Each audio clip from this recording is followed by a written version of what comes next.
সবাই কেমন আছো?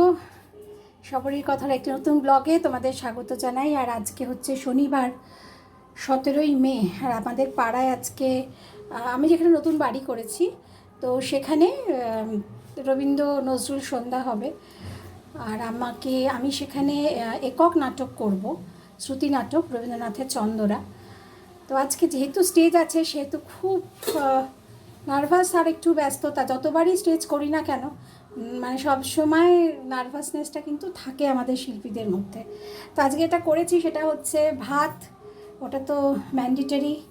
আর এটা হচ্ছে মুসুরির ডাল করেছি পাতলা, এটা করেছি আলু দিয়ে শোল মাছ, তার সাথে শাশুড়ির জন্য দুটো বাটা মাছ করে দিয়েছি, কারণ শাশুড়ি শোল মাছ খুব একটা খান না, তো তার জন্যই যে শোল মাছ রান্না করেছি আলু দিয়ে। আর এটা হচ্ছে চিচিঙ্গা ভাজা। বিয়াসের বাবার খাওয়া হয়ে গেছে বলে একটু অল্প হয়ে গেছে। এটা হচ্ছে আমার দিদি করেছে, মানে আমার যে হেল্পিং হ্যান্ড দিদি, সে বানিয়েছে, ভীষণ ভালো করে, যে কোনো রান্নাই খুব ভালো করে। আর ভাজাটা আমি সব করে ও কেটে কুটে দিল দিদি, আমি বসিয়ে দিলাম, বললাম দিদি তুমি নামাও। আর দিদি একদম দিদি টেকনিকে করে, আমি তো চাপা চুপি দিয়ে চলে যাই, দিদি চাপা না দিয়ে নেড়ে নেড়ে নেড়ে কতক্ষণ ধরে করলো। আর এটা ওদের মাছ সেদ্ধ হয়েছে। আর এটা করেছি হচ্ছে, এটা অবশ্য আমি নিজে কেটে বেছে ধুয়ে ভাজা করেছি। এটা ছোটো ছোটো মৌরলা মাছ, একদম ছোটো ছোটো মাছ ভাজা করেছি। আর এখানে হচ্ছে আলু সেদ্ধ। তো এতগুলো রান্না হয়ে গেছে, এখন বাজে 2:30। একটু তাড়াতাড়ি হয়েছে কারণ আমি আবার তো যাবো, অবশ্য 8টায় স্টেজ দিয়েছে। দিদিকে বলেছি 6টার সময় আসতে, আমাকে শাড়ি পরাতে হবে, কারণ বাঙালি মতে শাড়ি পরবো। গ্রামের বউ তো, আর খুব গরিবের বউ একটা ক্যারেক্টার রবীন্দ্রনাথের শাস্তি, তোমরা সবাই পড়েছো, সেটার উপরে ইফ পসিবল আমি ব্লগে আমার এই যে অনুষ্ঠানটা হবে রেকর্ডিংটা অবশ্যই তোমাদের দেব। তো এখন খাওয়া দাওয়া করিনি, আমার স্নান হয়ে গেছে, বিএসের বাবার খাওয়া হয়ে গেছে, এবারে খাওয়া দাওয়া করবো। মহাশয়ের হাত ধরে আমি মঞ্চে আসতে সাদর আহ্বান জানাচ্ছি পরবর্তী শিল্পী শ্রীমতী শবরী দত্ত মহাশয়।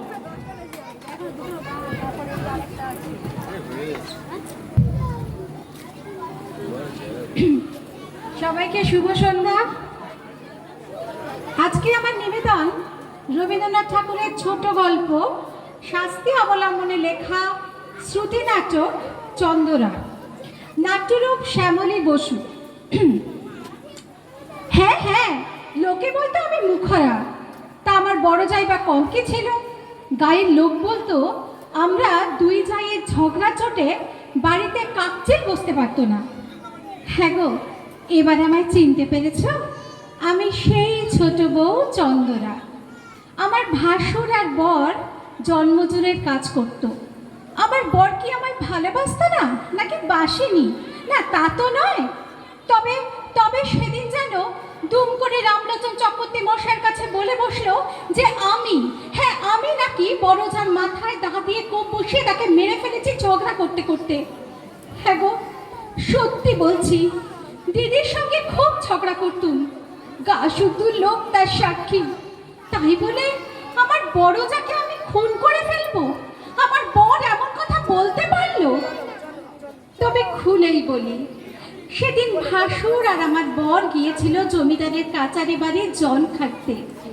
ভাসুর বজ্রকি মানুষ, ঠিক মতো পয়সা পায়নি, খোরাকি পায়নি, আমার গালমন্দেও শুনেছিল সেখানে। ভাসুরের মেজাজ ছিল চড়া। এদিকে বাড়িতে সেদিন চাল ডাল কিচ্ছু ছিল না, ভাত রান্না হয়নি। ভাসুর ঘরে ফিরেই ভাত চেয়েছিল। দিদি মানে আমার বড় জার মেজাজও খারাপ ছিল। সেদিন খেতে না পেয়ে ভাসুরের কথা শুনে রেগে বলে উঠেছিল, ভাত কোথায় যে ভাত দেব? তুই কি চাল কিনে দিয়ে গেছিলি? আমি কি নিজে রোজগার করে তোকে কিনে খাওয়াবো? খিদে সেদিন ভাসুরের জ্ঞান ছিল না। তারপর বড়জার কি কথার কি মানে করলো সেই জানে। হাতে দা ছিল, সেই দা বসিয়ে দিল দিদির মাথায়। দিদি পড়ে গেল মাটিতে, রক্তে ভেসে গেল মাটি। শিউরে উঠে হাঁ করে দাঁড়িয়ে রইলুম আমরা। এমন সময় পাওনার তাকে দিতে আমাদের বাড়িতে এলো রামলোচন খুড়ো। আমার বর তার দাদাকে বাঁচাতে গিয়ে দুম করে বলে উঠল, খুড়ো বড় বিপদ, বড় বউ আর ছোট বউ ঝগড়া করছিল, ছোট বউ রাগের মাথায় দায়ের কোপ বসিয়ে বড় বউকে মেরে ফেলেছে। আরো কি বললো জানো?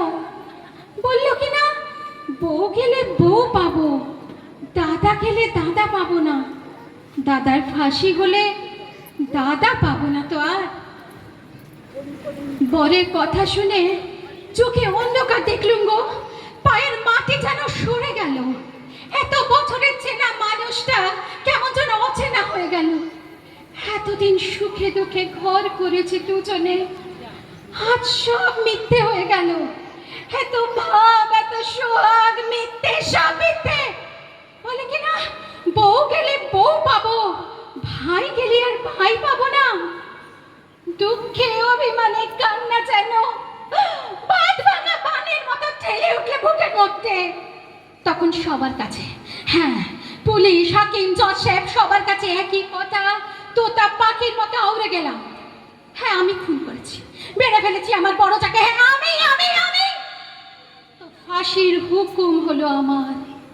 ফাঁসির আগের দিন জেলের ডাক্তার জিজ্ঞেস করলো, কাউকে দেখতে ইচ্ছে হয়? বলেছিল মাকে দেখতে ইচ্ছে করে। ডাক্তার বললে, তোমার স্বামী তোমায় একবার দেখতে চায়। এই কথা শুনে আমি হাসবো, কাঁদবো না কি করব? দুঃখ, কষ্ট, অভিমান সব যেন বুকের মধ্যে তালগোল পাকিয়ে গেল। তখন মুখে বলে উঠেছিল, মরণ। তোমাদের হলে তোমরাও তো তাই বলতে, তাই না? ধন্যবাদ। এটার নাম হচ্ছে কি? Cheese, mango cheese cake. খুব ভালো হয়েছে, রিয়েলি খুব ভালো হয়েছে।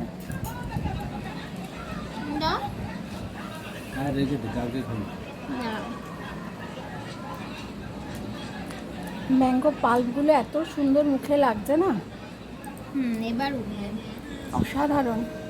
এবার বিস্কিটটা উঠবে। মানে তো শিখে বানানোটা একদম পারফেক্ট, খুব ভালো হয়েছে।